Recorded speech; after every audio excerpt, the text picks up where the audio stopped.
எல்லாரும் நைட்டு டின்னர்லாம் சாப்பிட்டுட்டு அப்படியே கொஞ்சம் தூக்கம் வராது, நிறைய சாப்பிட்டு அப்படி தூக்கம் வராது. அப்படி வராங்க, விசித்ராவும் பூர்ணிமாவும் அங்கே வராங்க. வரும்போது தினேஷும் விஷ்ணு வழக்கம் போல் உட்காந்து பேசிக்கிட்டு இருக்கிற அந்த காட்சிகளை பார்க்குறாங்க. இன்னும் என்னம்மா பணப்பெட்டி, நைட்டோட நைட்டு யாரும் பணப்பெட்டியெல்லாம் எடுத்துகிட்டு போக மாட்டீங்களா?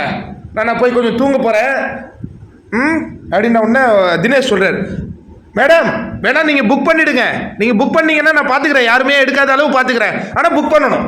சும்மா நீங்கள் இது என்கொயரி மாதிரி பண்ணிவிட்டு நாளைக்கு எடுக்கலைன்னா அப்புறம் அது நான் அதுக்கு பொறுப்பாக மாட்டேன். நைட்டு வேறு யாராவது எடுத்தாங்கன்னா நான் அதுக்கு காவல் காக்க மாட்டேன். நீங்கள் இப்போ புக் பண்ணுங்கள், நான் வேணா உங்களுக்கு ஹெல்ப் பண்ணுறேன் அப்படின்னோடனே, யார் உங்களை நம்பி நான் ஹெல்ப் வாங்குறதா, அட போங்கங்க அப்படிங்கிற மாதிரி அவங்க சொல்கிறாங்க. இப்போ கேட்குறாங்க, பூர்ணிமா என்ன பூர்ணிமா உன்னுடைய கருத்து என்ன?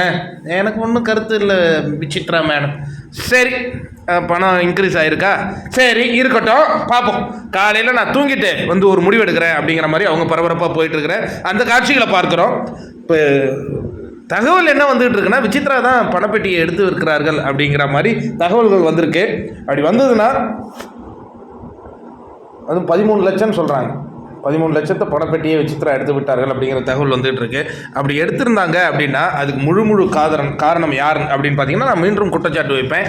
இந்த மாயா கூட்டணியில் அவங்க இணைந்து அவங்களுடைய கான்ஃபிடென்ட்டை இழந்து இப்போ அவங்க போகிறாங்க அப்படின்னே வச்சுப்பேன்.